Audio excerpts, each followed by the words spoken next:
Hop on the solar coaster, come along for the ride, yeah.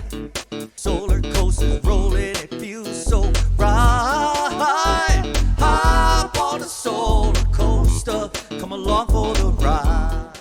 Aloha, my name is Anna Covert, and this is the Solar Coaster, the wild ride through the solar industry told by the people who are living it every day. Today in the hot seat with me is Todd Morgan of Spitzer Energy. Todd, let's kick this off. Let's do it. When did the sun first shine in your solar path? Well, I started in solar in 2014 in the lovely city of Fresno, and I was a door knocker. Ooh. So yeah, I got the dusty streets and started knocking solar, and I was in the training Tuesdays for 2 hours and Thursdays for 2 hours and Saturday for an hour, and I got quite a bit of knowledge about solar, and I started to making a lot of sales. In the heyday of my time at Vivint, I was making 25 sales a month. Wow. And Vivint, okay. yeah, solar, and those were leases. Yeah. Those are leases. But I've had a great training in solar, and I think that's one thing that I would say that the younger people that maybe come in solar last 2, 3, 4, 5 years or less. I got great training from Vivint and Solar City, and actually Solar City sent you through a month-long training. Wow. Before you were allowed to sell in any, in any place. Right. So. Well, I do mention Solar City and their collapse in my book, The Solar Yes. Coaster, which does It talk was that a they collapse. are RE+. So tell me, what do you do at Spitzer Energy? We're a distributor of solar equipment, but we distribute solar equipment for residential and commercial, mostly small commercial, but we do a good size of larger commercial as well. And basically our strategy is there's technology coming from everywhere. Seems like every country makes a solar panel. Yes. And there's a lot of inverters and batteries. And so we have the ability to basically meet the factories at the factory level.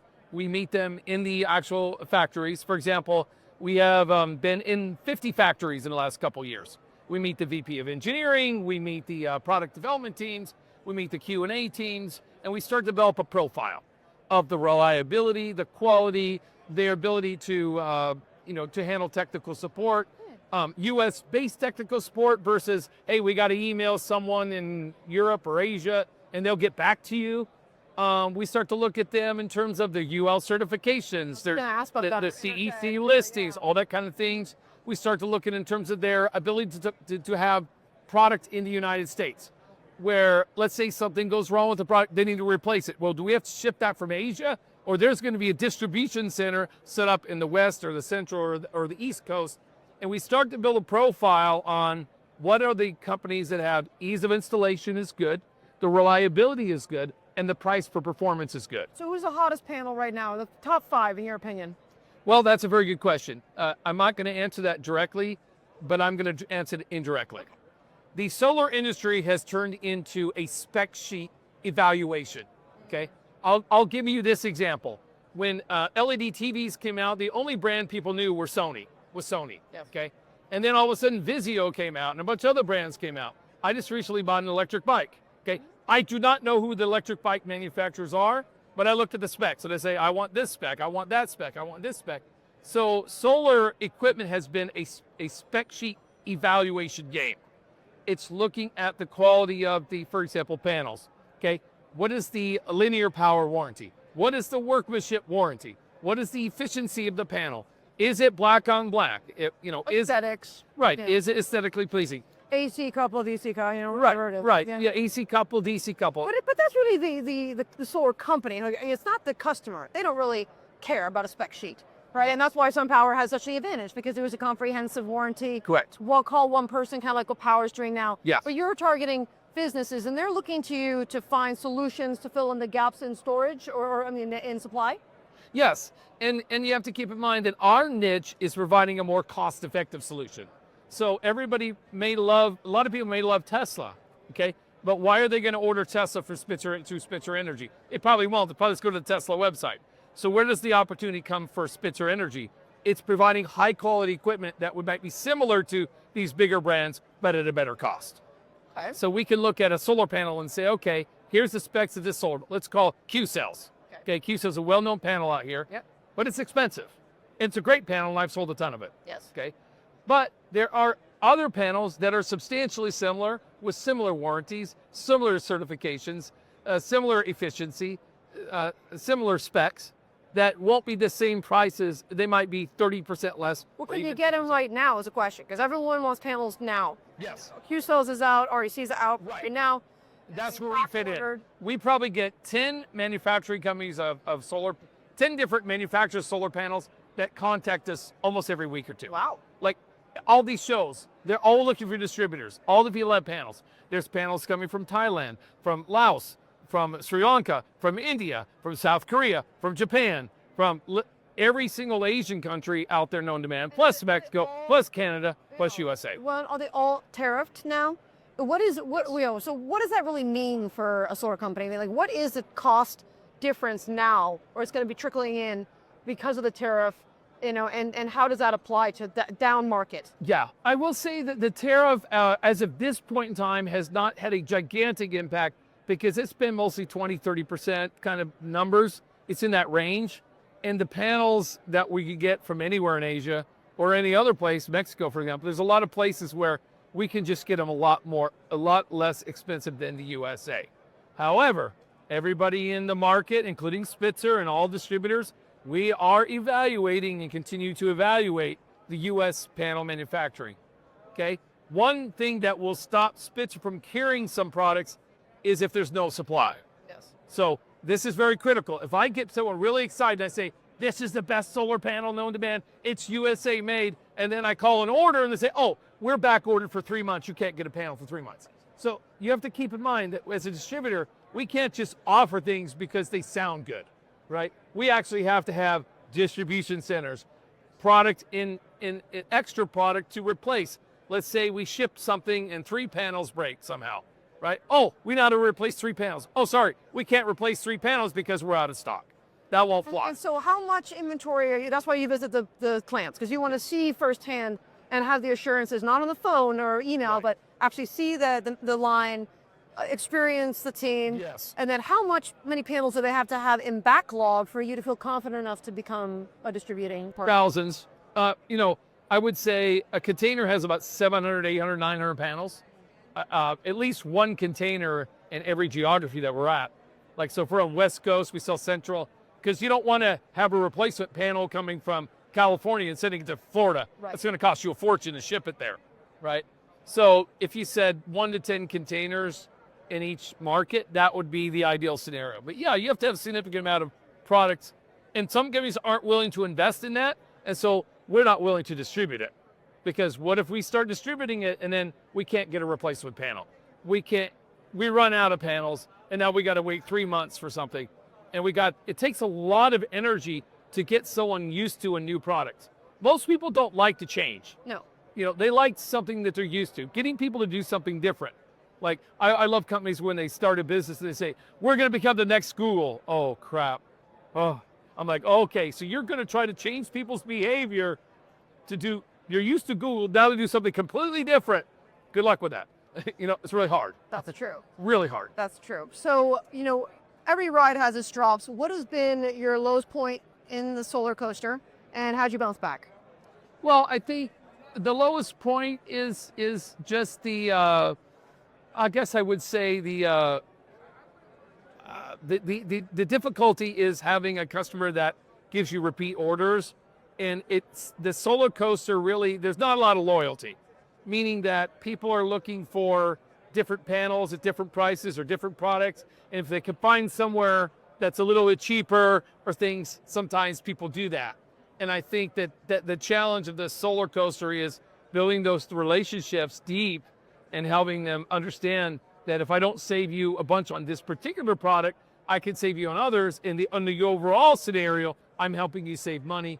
And there's 3 facets to solar, and I want to make this clear. It's ease of install, reliability, and cost. It's a 3-legged stool, okay? So we're always evaluating, okay, this product's a little cheaper, but it's not as reliable, okay? And it's harder to install, so that's a negative. We want to find products that make it easier to install, are very reliable, but also the cost is price per performance is good. That's our secret. Yeah. What are you most excited about for the next couple of years here in the industry? What are you looking for? Well, I think there's a couple of things to keep in mind. Let's just start with the residential side. The residential side is going to go through a lot of changes. I hear that leases are going to become more important. I believe that that could be true, but of course there's a changing landscape. Finance them. Right, there's a changing landscape out here. But I will say this, I do think that solar is still going to be good in many, many markets. And there's a lot of markets where utility prices are high. Oh, yeah. Okay. And with this So- AI. Yes. In Hawaii, in California, and Illinois, and New York, even Florida, mid-Atlantic. There's a lot of places where prices have now. Pretty, I mean, Florida's pretty cheap, but 30%. Florida's pretty cheap, but it's They're they're trying to go up 30%. You know, between 12 and 18 cents right now, or that's. It's relatively cheap. Mineral time of use and all these other things. Before you know it, he's coming right up there with Hawaii. We are now up at 42 cents kilowatt, Yes. between 40 It's to big. 55 cents. Yes. So it's I pretty. mean, Hawaii and San Diego. Where, of course, yeah. my house. Yeah, Hawaii, San Diego, very, very, very costly. But you have to keep in mind, we sell a product to those hurricane states. Yep. And the hurricane states, even Houston and other parts of Texas and Louisiana, Arkansas and Florida, they're looking at it from a different point of view because the power does go out sometimes for a week or 2 weeks or 3 weeks. So they're seeing it as a different thing motivating the solar in some of those markets. Yeah. Yeah. And then on the commercial, that's really where the biggest opportunities lie. There's just so many, from small commercial to mid-sized commercial to large commercial, there's just so many opportunities of businesses that have $1,000, a $2,000, a $5,000, a $10,000, a $20,000 power bill, Absolutely. and they want to do peak shaving, or they want to just start optimizing their bill. But the bottom line is, all those businesses pay that money, but they don't own anything. So if they can now start getting solar panels, start paying down the panels, the break even in some of these might be 3 years, might be 5 years, might be 7 years, might be 10 years. Do you know of any good commercial lending or financiers right now? We do. I can tell you there's a trend in commercial lending, and that is meaning that there are home improvement lenders that have now ventured into solar. What was one? HFA is one we just started a building convention. And let's see, what's the other one? Gosh, it's in my phone. I can't remember the name of it, but We'll find out. We'll find out, and we'll put it on the. yeah. I mean, if you give me Because a second, that- I can find it. And then with Sonova and all these different lenders going out, you know, a distributor like yourself. Things are changing. Yeah. So the traditional solar lenders, they are still have some capabilities, obviously, in solar, but there's a lot of outside companies now offering funding that don't come from solar. They don't require, like a lot of these companies, they don't have a approved vendor list. And we call it, what do you call it? The approved vendors list, AVL. Oh, yeah. AVL, sorry. They don't have an AVL. They don't care. It's just loans based on the credit of the customer. If the customer has a 720 credit score and they haven't defaulted things in 20 years, they'll sell them anything in home improvement. They don't But care. what's a cap on that, though? Well, yeah, that's according to the lending guidelines, it might be 50,000 or 100,000. It's not enough to do much, you know, as a commercial.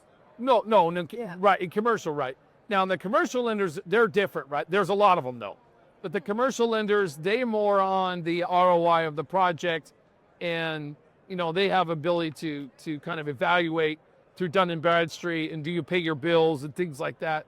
It's more based on the overall profile of the business, so to speak. And there's some of those are personal loans that they do look at the personal,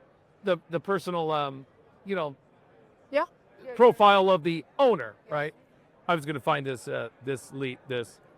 Climate First Bank. Climate First Bank. So Climate First Bank is a bank that is doing a lot of loans in both residential and solar. But once again, they've come out of a different place than these traditional solar lenders. But they're just focused on solar and energy efficient loans, right? So, but I will just say, if you find home improvement lenders, you're going to find that the home improvement lenders now more and more are doing solar. Yeah. They're allowing solar to be part of that home improvement loan. And the one I just met at this other show, there's other ones that I know, but they do a 30-year loan. They'll do a 30-year loan, home improvement. No dealer fee. Wow. No dealer fee. So the home improvement lenders, they were not used to doing dealer fees.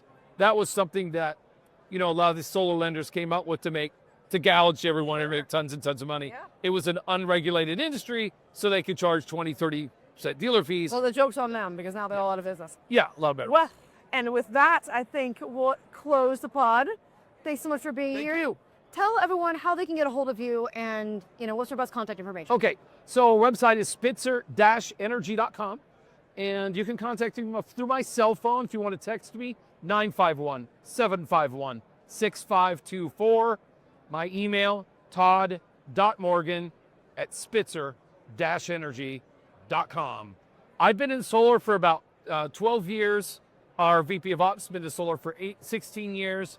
Our field director of technology has been in solar for about 10 years. We have a wide range of knowledge about solar. We've done almost every type of solar install you can imagine. How about from metal roofs. Floating pergola? We've done pergola, we've done carports. Floating, probably someone has done it. Yeah, okay. Probably somebody has done it. Where are you located? Where's your corporate office? Ontario, California. So Southern California would be considered Inland Empire. But, obviously we do work with a lot of California companies, but we work nationwide.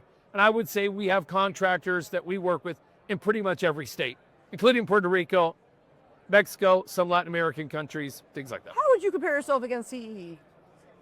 Well, I would say that CED, you mean? Yes. So CED, I would say they are a big company. They can fulfill a lot of your orders. We have a more personalized approach. We look at solving problems for you across many different types of things, finding equipment that maybe you need that maybe isn't readily available, but then giving that more personalized approach, but then also optimizing cost.